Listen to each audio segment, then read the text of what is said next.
귀한 찬양을 인하여 감사합니다. 나의 일상을 통해 하나님께 영광 돌려지는 그런 매일매일의 우리의 삶이 됐으면 참 좋겠습니다. 찬양만이 아니고 우리의 선택과 생각과 또 우리의 신앙하는 태도가 참으로 그랬으면 좋겠습니다. 귀한 찬양 감사합니다. 오늘 함께 살펴볼 은혜 말씀은 출애굽기 5장 1절입니다. 제가 먼저 봉독하겠습니다. 출애굽기 5장 1절. 그 후에 모세와 아론이 가서 바로에게 이르되 이스라엘 하나님 여호와의 말씀에 내 백성을 보내라. 그들이 광야에서 내 앞에 절개를 지킬 것이니라 하셨나이다. 하나님의 말씀에 내 백성을 보내라고 이제 하셨다고 성경이 기록을 합니다. 하나님은 말씀으로 존재하시죠? 말씀으로 다가오시고요.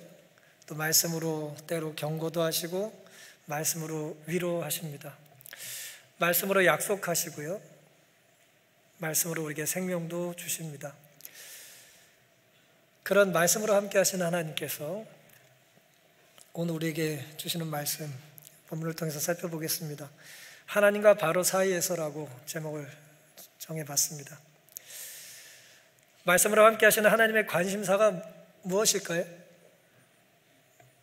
그 존재가 어떤 존재인지 알 수 있는 여러 방법이 있을 텐데요. 그 중에 하나가 관심이 뭐냐는 걸 묻는 거겠죠? 뭘 좋아하냐? 관심사가 뭐냐? 남는 시간에 주로 뭘 하냐? 돈이 생기면 뭐 하냐? 이제 뭐 그런 관심사 말이에요. 하나님의 관심은 오늘 본문을 보면 하나님의 백성에게 있습니다. 그리고 하나님의 관심은 백성이 하셨던 언약을 지키시는 데 있습니다. 백성들의 쉼에 관심이 있으시고요. 무엇보다도 백성들의 생명에 관심이 있으세요. 뭐 관심 있다니까 좋으세요? 하나님 오늘 우리에게 그런 관심이 있으세요. 출애굽기 5장 다시 몇 절 살피겠습니다.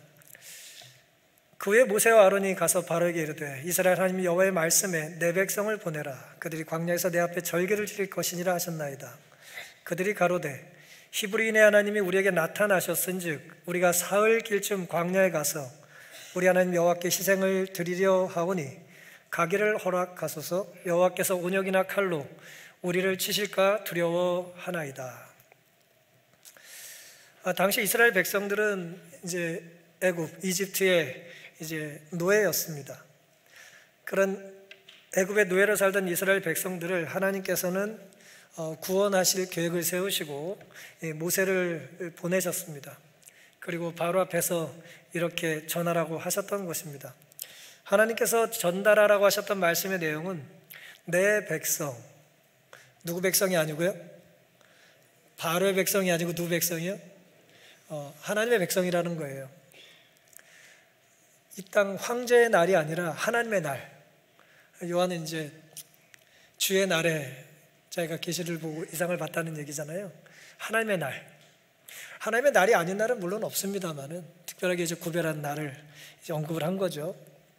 마찬가지로 하나님께서는 내 백성 이스라엘이 어디서 절기를 지켜요? 광야에서. 일상의 삶을 통해서 광야 같은 우리의 삶에서 하나님께 경배와 찬양을 드릴 수 있도록, 예배를 드릴 수 있도록 이제 내보내라는 것입니다. 절기라는 말로 번역된 히브리 말은 이제 절개를 지키다, 순례하다, 경축하다, 춤추다, 비틀거리다, 흔들다, 뭐 그런 이제 흔들거리다, 뭐 그런 의미예요. 근데 지금 이 말을 전달받는 이스라엘 백성들의 상태가 뭐라고요? 우리처럼 이렇게 멀쩡한 사람들이 아니고 당신 뭐라고요?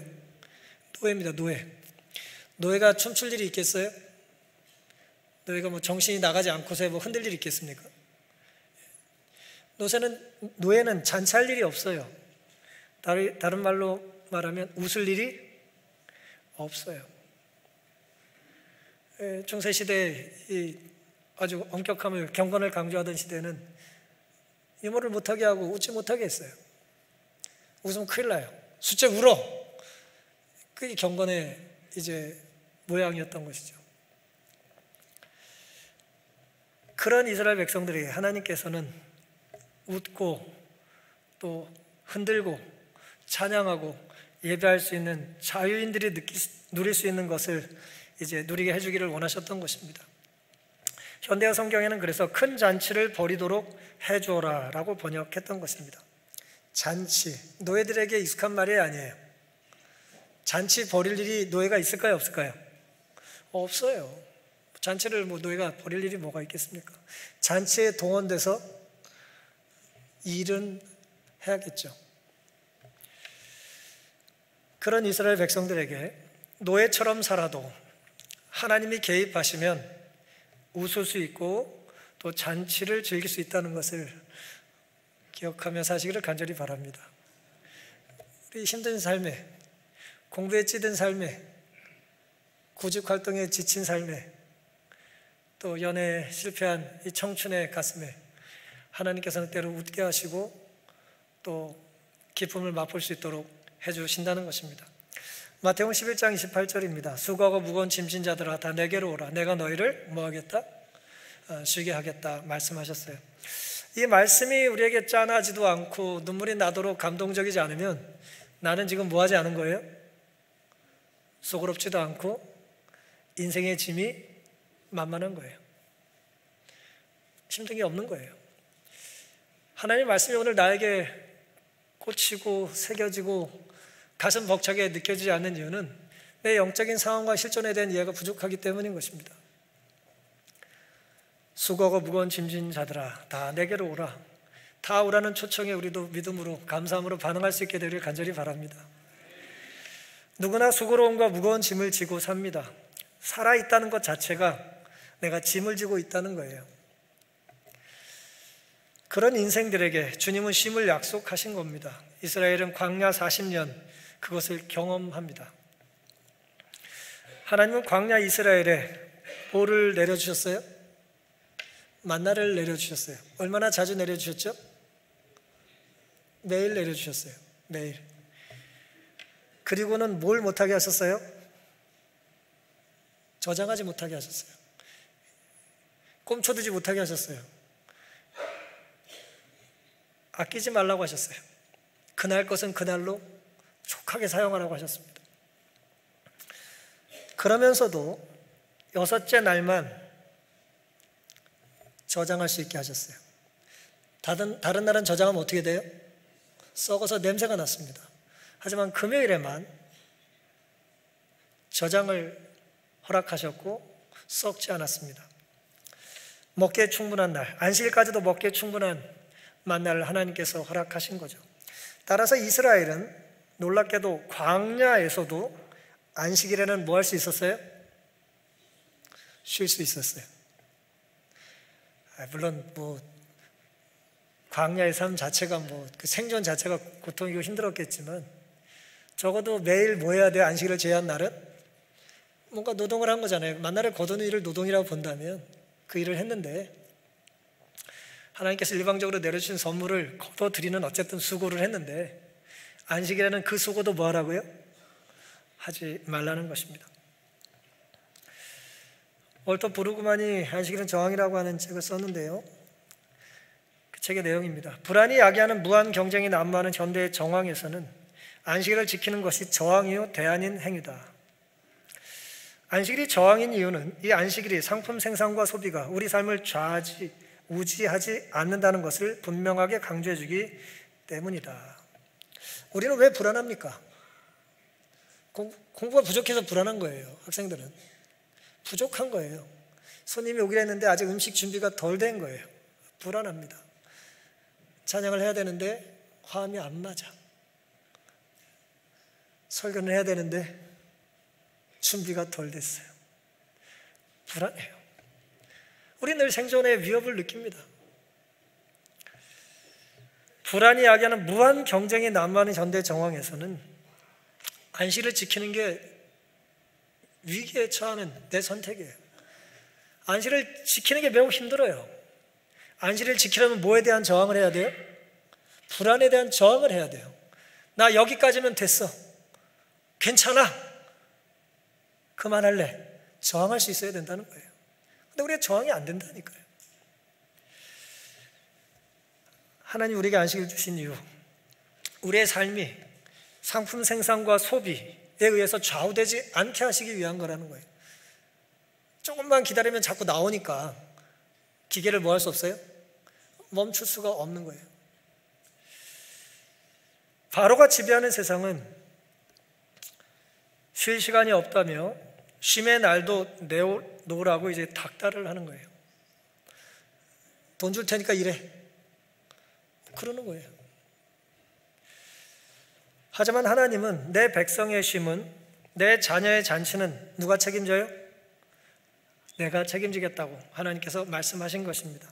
쉼없는 노예의 삶에서 빼어내어서 하나님의 자녀로 하나님과 시간을 보내게 하기를 원하시는 것입니다.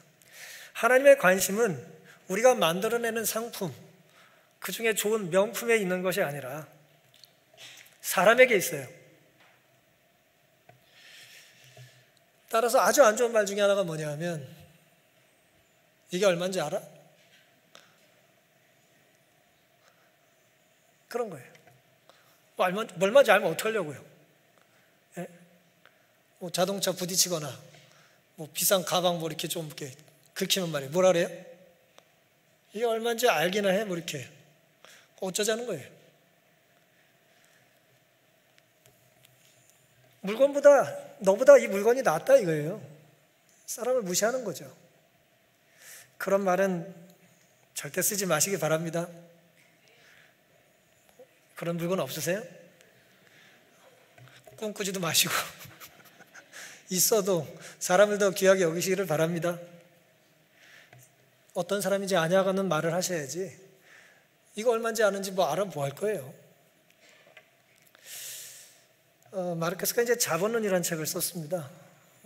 제가 어려워서 잘 읽지 못했어요. 근데 앞부분에 보면 첫 번째 장이 상품이라는 말로 시작이 돼요. 그 자본론의 시작이 상품이라고 하는 항목이 1장인데, 그 사람이 원신들의 이제 물신 숭배죠. 토테미즘이죠. 원신들의 물질 숭배에 대해서 정치 경제학적인 비판을 이렇게 했습니다. 그 똑같은 원시인들의 종교 행위가 근대 사회에 우리에게 옮겨왔다는 거예요. 근대 시장으로 옮겨왔는데, 그래서 그걸 경고하면서 이런 말을 만들어냈어요. 상품 숭배. 네, 요즘 많이 듣는 말이에요. 커머더티 페티시즘이라는 말을 이 사람이 만들어냈어요. 페티시라고 많이 들어보셨죠? 이걸 이 사람이 만들었더라고요. 어떤 물질의 성질 혹은 어떤 것의 성질을 그 이상의 의미를 부여하는 거예요. 현대사회가 그렇다는 거예요. 물건에 심취해가지고 그걸 숭배한다는 거예요. 사람보다 물건을 중시하다 지나쳐서 나중에 물건을 뭐예요? 섬기기에 이른 거예요. 이거 신주단지 뭐 하듯이, 이거 얼마인 줄 알아? 이거 비는 맞아도 가방은 못 맞춘다고. 세수는 아닌데 세차는 그냥. 문제가 많은 거죠. 가격 외에 사람은 보이지를 않습니다. 하나님은 그것이 잘못이라는 거예요. 우리의 온 마음과 정신, 시선은 무엇에 집중, 또 무엇을 집착하고 살고 있습니까? 하나님의 부르심과 하나님의 시선과 무관한 삶을 사는 어리석음을 범치 않겠다는 각오와 결심이 이 시간 있게 되기를 간절히 바랍니다. 이제 바로의 관심인데요. 하나님은 인간의 쉼의 언약의 백성의 생명에 관심이 많으신데, 바로의 관심은 당연히 정반대겠죠. 상품을 생산하는 데 관심이 많고요. 결과물이 나오면 그걸 뭐예요? 잔뜩 싸가지고 과시해요. 1단은 싫어. 3단쯤 돼야 돼요.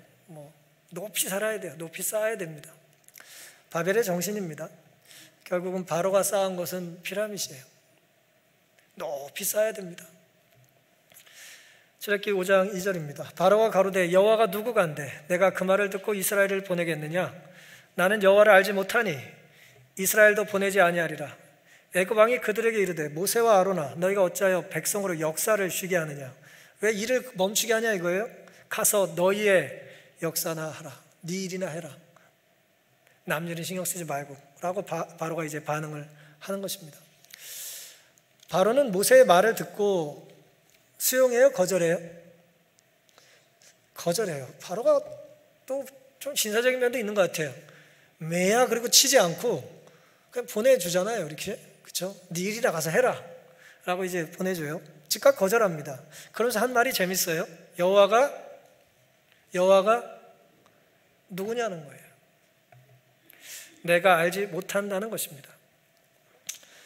여호와가 누군지 모르겠는데, 그러니 여호와의 백성도 내가 인정할 수 없고, 그러니 내보낼 수 없다는 거예요. 바로의 태도는 나 바로야. 나 바로 몰라? 바로인데 여호와라는 신까지 내가 알아야 돼? 기본적으로 이제 다신가니까 신들이 많잖아요. 그 신은 내가 뭐 한 적이 없어요? 내가 공부한 적이 없어요. 들어본 적이 없어요. 그러니 영향력 있는 위대한 뭐가 아니에요? 내가 모를 정도면 뭐 대단한 존재가 아닌 것입니다. 그게 바로의 반응입니다. 우리가 힘이 없을 때는요, 우리가 보통 빌붙을 걸 찾잖아요. 그렇죠? 그래서 난 누구를 안다는 얘기를 많이 해요. 힘이 없는 사람들은 난 누구도 알아, 그렇게. 난 누구도 알아, 그렇게. 그리고 싸우는 거예요. 동네 애들이 뭐 난 근데 끼케야 5학년이야. 내가 아는 세상의 끝을 얘기하는 거예요. 난 누구도 안다 이거예요. 내가 누구까지 아는 사이라고 하는 걸 자랑하면서 자기를 증명해요. 그런데 힘 있는 자는 말이에요. 난 누구는 모른다. 누구까지 내가 알아야 돼? 라고 말하면서 자기의 힘을 과시합니다. 여러분 저를 아십니까? 뭐 알아야 돼요? 우리의 삶이 그래요. 내가 그 사람까지 알아야 돼? 내가 뭐 그 동네를 가봐야 돼? 라고 이제 얘기를 하는 거예요. 모르면 내 가치가 더 올라가는 것입니다. 아유, 이건 모르시는 게 당연하죠. 뭐 그런 거예요. 내가 그런 것도 먹어야 되냐? 그런 거 모르셔야 되는 거예요. 그 하층들이 사는 삶인데 그걸 어떻게 알겠냐 말이에요. 바로의 관심은 생산품에만 있었기 때문에 노동자가 일을 쉬면 어때요? 안 돼요. 큰일 나요. 멈추면 안 돼. 물건이 안 나오잖아요. 모세는 하나님을 순종하는 일이 구원의 첫째 조건이라는 것을 백성들에게 보여주었다. 안식일 준수를 회복하려는 노력을 압박자들이 알아차렸다. 불만은 태만의 결과라고 생각하고 왕은 그들에게 위험한 계책을 꾸밀 시간적 여유를 주지 않기로 했다. 왕은 곧 그들을 더 압박하고 그들의 독립정신을 말살시킬 조치를 취했다 그랬습니다. 바로가 이제 바보가 아니잖아요. 똑똑한 사람이에요. 모세가 이렇게 말하는 게 쉬운 말로 쉬게 하겠다, 예배를 드리게 하겠다라고 하는 것이 하나님의 율법의 관점에서 보면 이제 안식일의 준수를, 태초에 명령하신 그 안식일의 준수를 회복하기 위한 것이라는 걸 이제 생각하고, 쉴지 말지는 누가 결정해야 돼요? 왕이 결정해야 되는데 이 사람의 결정적인 쉼은 없어. 옵션이 없어요. 쉼은 없어요. 이게 기하 중에 쉼은 없다니까. 그냥 뭐 1단, 2단 그것만 있어요. 근데 갑자기 뭐 하나님이라는 분이 나타나셔가지고 쉬게 하라고 하니까 받아들일 수가 없는 거죠. 백성에게 쉼을 주시려는 하나님과 생산 증대를 위해서 노동의 강도를 더 높이겠다는 바로가 뭐합니까? 부딪히고 있습니다. 충돌합니다. 백성에 대한 이해가 다르기 때문이죠. 내 백성이, 내 자식이 쉬어야 되고 구원을 받아야 되니까 이제 멈춰야 되는데 일을, 내 노예들은 내 성을 쌓아야 되니까 뭐예요? 쉬면 안 된다는 것입니다. 출애굽기 1장 11절입니다. 감독들을 그들 위에 세우고 그들에게 무거운 짐을 지워 괴롭게 하여 그들로 바로를 위하여 국고성 비돔과 라암셋을 건축하게 하니라 그랬습니다. 바로 한 사람을 위해서 아무도 못 쉬어요. 이 나쁜 나라입니다. 나쁜 세상이에요. 나쁜 권력자예요. 한 사람을 위해서 모두가 일하는 세상, 나쁜 거예요. 바로는 자기 왕국을 확장하기 위해서 더 많이 생산하라고 끊임없이 요구합니다. 더 많이 생산하고 생산품이 많아지니까 뭐 해야 돼요? 저장해야 돼요. 저장하려니까 창고를 뭐 해요? 더 크게 만들어야 되고, 창고 만들려니 뭐가 필요해요? 벽돌을 만들어야 되잖아요. 악순환이에요. 계속 악순환이에요. 마치 공산품을 만드는 공장의 기계처럼 노예들은 끝없는 생산 일정을 감당해야 합니다. 쉬는 날이 없어요. 일, 더 일, 또 일, 계속 일. 쉬는 날이 없어요. 바로가 가장 두려워하는 것은 일을 쉬는 거예요. 출애굽기 5장입니다. 또 가로되 이제 나라에 이 백성이 많거늘 너희가 그들로 역사를 쉬게 하는도다. 쉬는 게 제일 싫어요.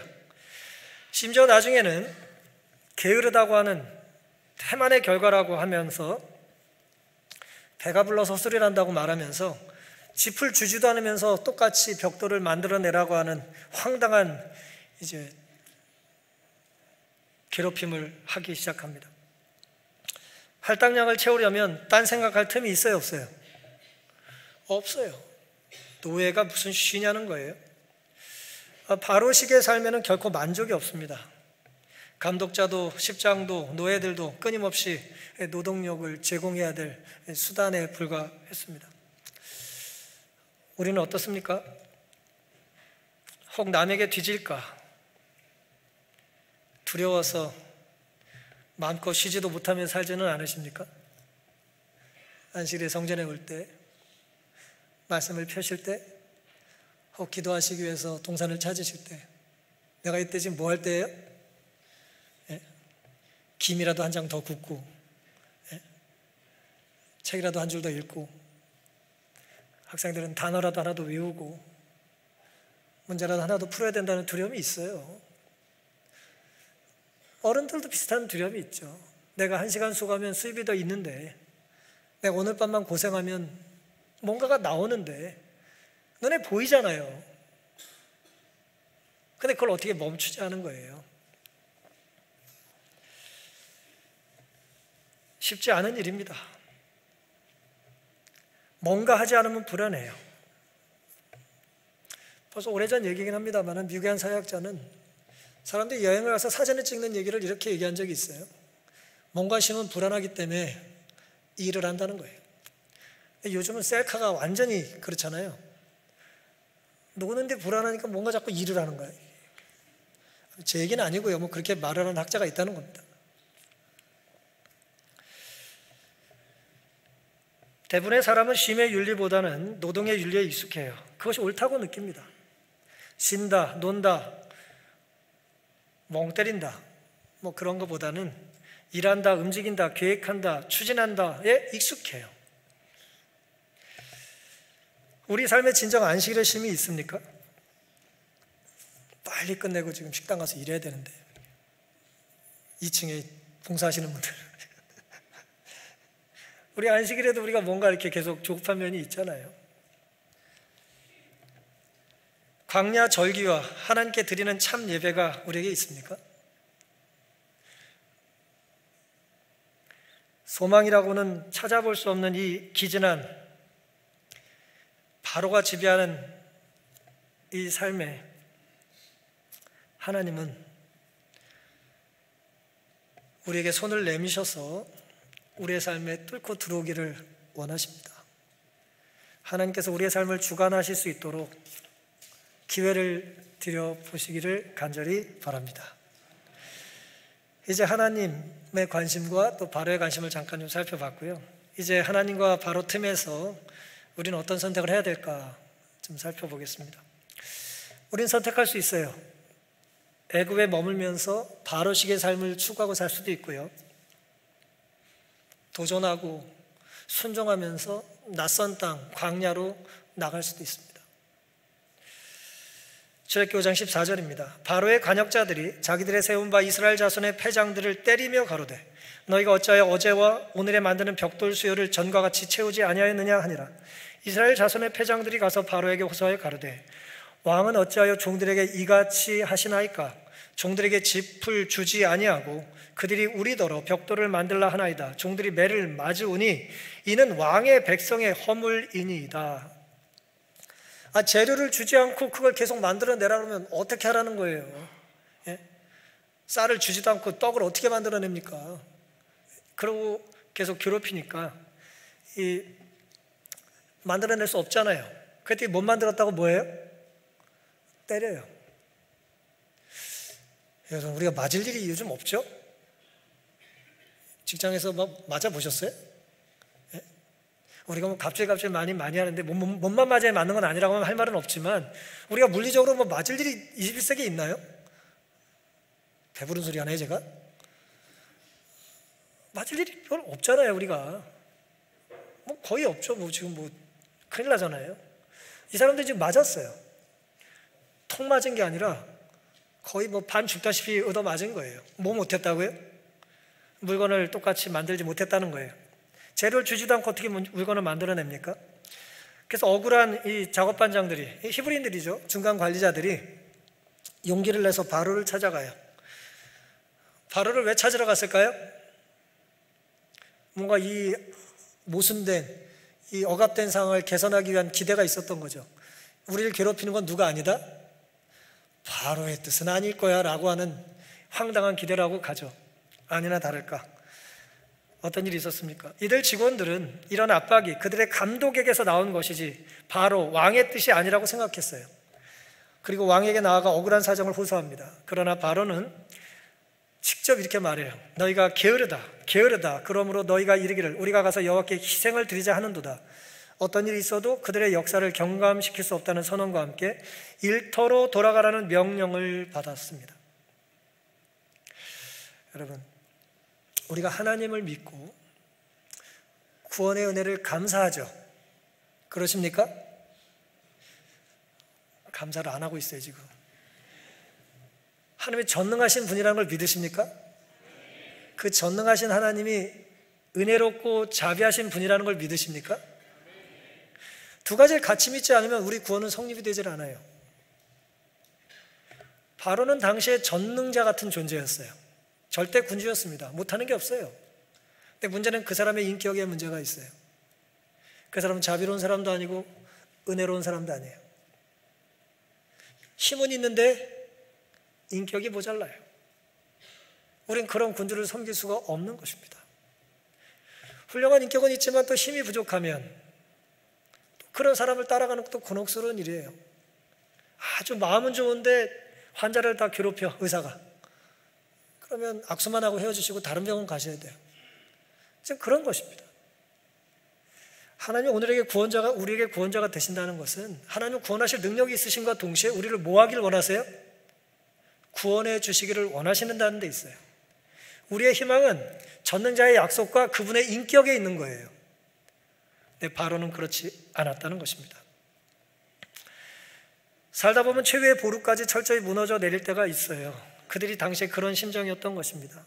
출애굽기 5장 20절입니다. 그들이 바로를 떠나 나올 때 모세와 아론이 길에 선 것을 만나 그들에게 이르되 너희가 우리로 바로의 눈과 그 신하의 눈에 미운 물건이 되게 하고 그들의 손에 칼을 주어 우리를 죽이게 하는도다. 여호와는 너희를 감찰하시고 판단하시기를 원하노라.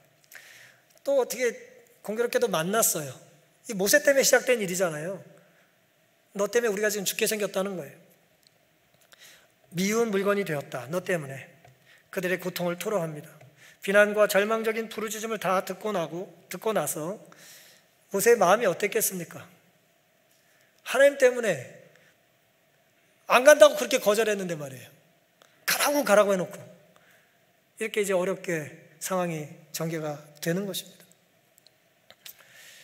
어찌하여 이 백성으로 학대를 당케 하십니까? 왜 저를 보내셨습니까? 그때 하나님께서 대답하십니다. 출애굽기 6장 1절입니다. 여호와께서 모세에게 이르시되 이제 내가 바로에게 하는 일을 너에게 보리라. 내가 보리라. 강한 손을 더함으로 바로가 그들을 보내리라. 강한 손을 더함으로 바로가 그들을 그 땅에서 쫓아내리라. 강한 손을 반복해서 사용하십니다. 하나님은 약속 성취를 때로 즉각 이루지 않으시고 시간을 끄세요. 강한 손을 즉각 내려주시면 얼마나 좋겠어요. 하나님의 손이 강한 건 분명한데 내가 원할 때 임하지는 않아요. 시간을 주세요. 시차를 두십니다. 왜 그럴까요? 왜 하나님은 바로 즉시 개입하지 않으시고 심판하지 않으실까요? 하나님의 선물은 받을 마음이 있는 자에게 주어져야 되기 때문이에요. 다시 이렇게 말씀하십니다. 많은 사람들은 낯선 땅으로 이주하는 데 따르는 고난을 당하기보다 차라리 노예 상태로 머물러 있는 것을 만족하게 하게 여겼다. 대부분의 사람들은 나가는 걸 싫어했다는 거예요. 하나님께서는 애굽 왕의 포악한 정신이 더욱 완전하게 드러나도록 하는 동시에 당신 자신을 당신의 백성에게 나타내시기 위하여 모든 사건들을 당신의 섭리로 지배하셨다. 이스라엘 백성이 애굽을 떠나기를 싫어할 만큼 부패하지 않았더라면 모세의 직무는 훨씬 쉬웠을 것이다. 그들이 간절하게 나가길 원하지 않았다는 거예요. 그러니 모세는 바로는 힘이 더 나지 않았겠어요? 야, 걔들도 나가는 거 원하지 않아. 밥만 먹으면 되는 거야, 걔들은. 그런 것입니다. 더 나은 삶을 꿈꿀 만한 여력도 믿음도 없었던 것입니다. 브루그만은 자신의 책에서 다시 한번 이렇게 안식일의 쉼을 강조합니다. 안식일의 쉼은 하나님과 이 세상에 있는 하나님의 백성이 끝없는 생산에 종사하라고 보냄을 받은 일용품이 아니요 우리가 습관처럼 말하듯이 중앙통제 경제에 순종하는 하수인 도구로 보냄을 받은 것이 아님을 인정하는 것이다. 우린 일용품이 아니라는 거예요. 따라서 대용품이 없는 거예요. 하나님은 일 중독자가 아니요 피조물의 행복이 끝없는 일에 의존하지 않는다는 것을 분명하게 보여주었다. 하나님은 우리가 일을 하면 행복해하는 일 중독자가 아니에요. 우린 일을 해야죠. 하지만 일만 해서는 안 되는 거예요. 일을 주신 하나님은 뭐 하길 원하세요? 우리가 쉼을 통하여 일을 멈춤으로 우리에게 생명을 주신 분이 누군지를, 우리에게 일을 주신 분이 누군지를, 우리에게 재능을 주신 분이 누군지를, 우리에게 영광과 존귀와 찬양을 받기에 합당하신 분이 누군지를 알려주기를 원하시는 것입니다. 강제로 명령하실 수 있죠. 겁을 줘서. 하지만 그러면 우리는 두려움에 겁박당해서 벌벌 떨며 찬양하지 않겠어요? 하나님은 그런 분이 아니라는 거예요. 그분은 자비롭고 은혜로운 분이에요. 오늘 우리의 삶이 너무나 오랫동안 이 바로식 삶에 익숙해가지고 심지어 신앙생활을 할 때도 그럴 때가 있을지 모르겠어요. 이 안식일만큼은 안식일의 주인께서 우리에게 명하시고 약속하신 대로 안식일의 쉼을 평안히 누릴 수 있게 되기를 간절히 바랍니다. 로버트 프로스트가 고용인의 죽음이라고 하는 시를 썼는데요. 좀 긴 시입니다. 내용은 이렇습니다. 기술은 아주 좋지만 성실하지 않았던 이제 사일러스라고 하는 일꾼이 있었어요. 기분 내키는 대로 일하다가 기분 내키지 않으면 또 떠나버리는 그런 불성실한 사람이었습니다. 그 사일러스가 워렌과 메리 부부에게 자기를 한 번 더 고용해달라고 찾아와요.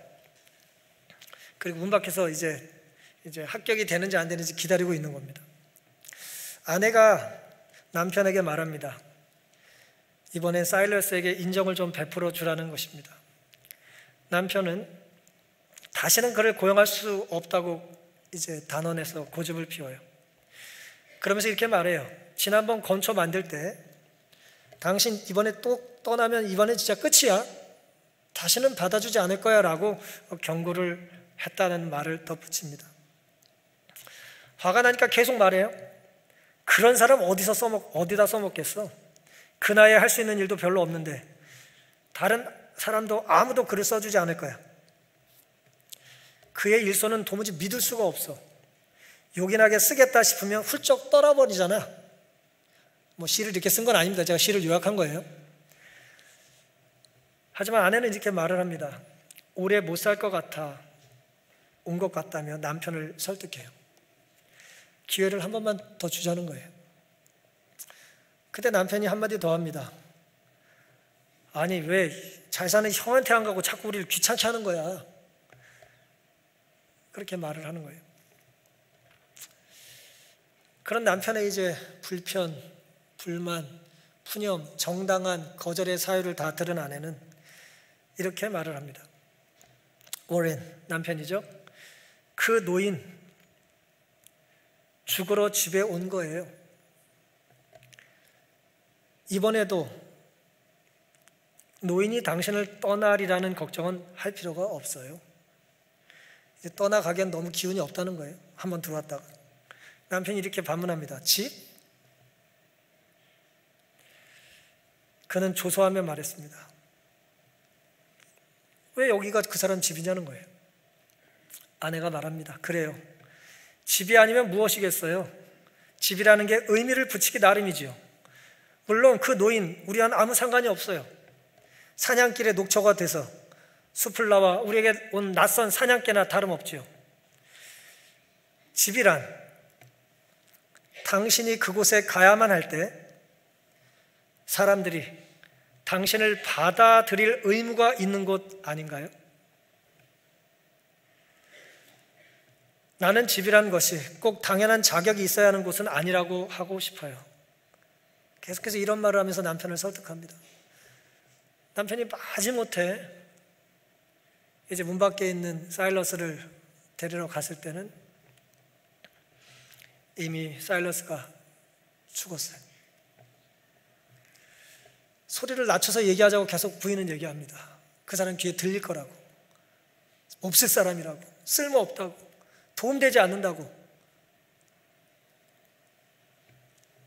하지만 이 사람은 죽어가면서 자기 편을 들어줬던 오랜의 이야기에 행복한 미소를 지며 잠들었는지 잘 모르겠어요. 사랑하는 성도 여러분, 바로가 통치하는 세상은 공정과 성공과 실적과 자격이라는 이름으로 끊임없이 우리에게 노동을 강조해요. 내 생존의 이유를 증명해내라는 거예요. 자격증 가져오라는 거예요.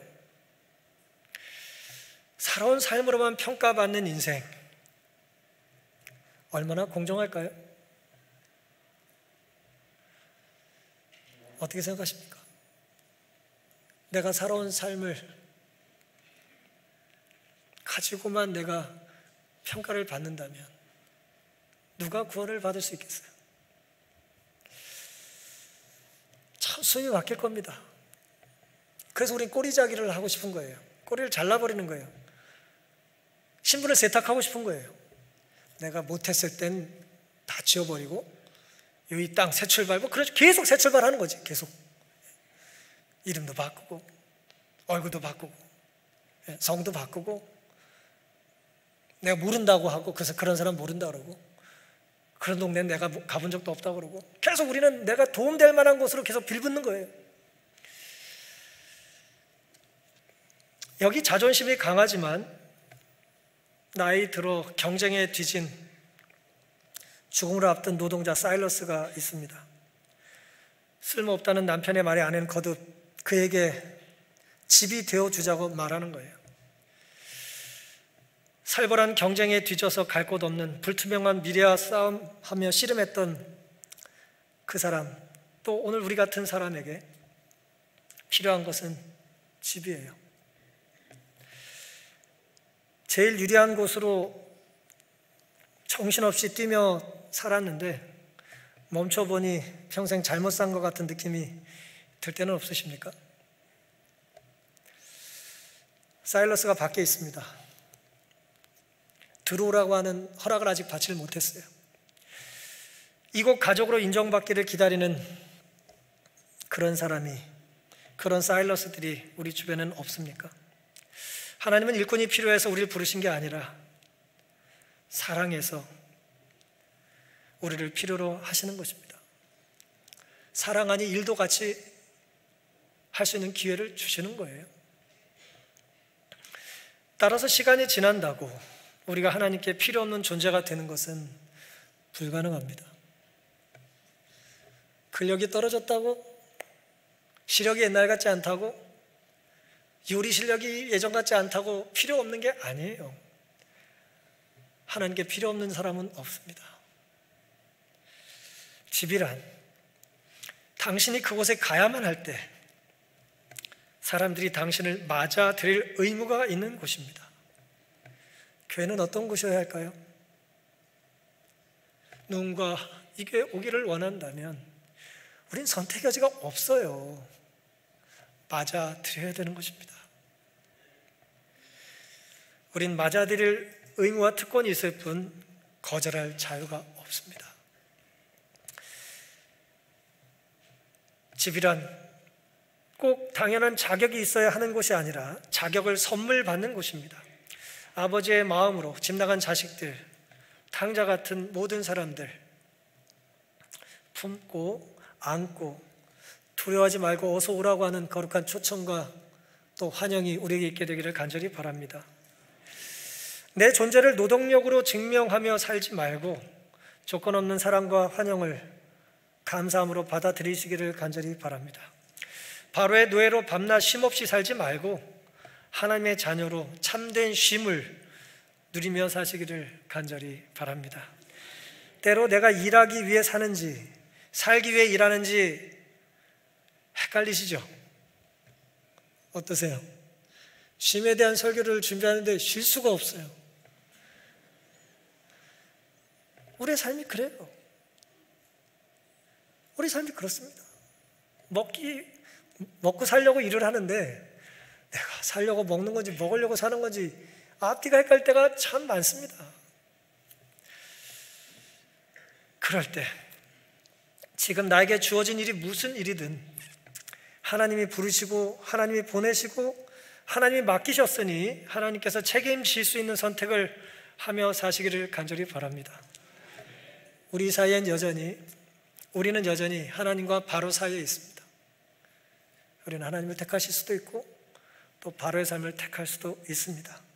살아갈 한 주 동안 하나님의 은혜가 우리의 삶에 충만히 임하심으로 바로식 삶을 멈추고 하나님께서 허락하시길 원하는 아름다운 삶을 우리 것으로 또 받아보시기를 바라면서 오늘 말씀을 마치겠습니다.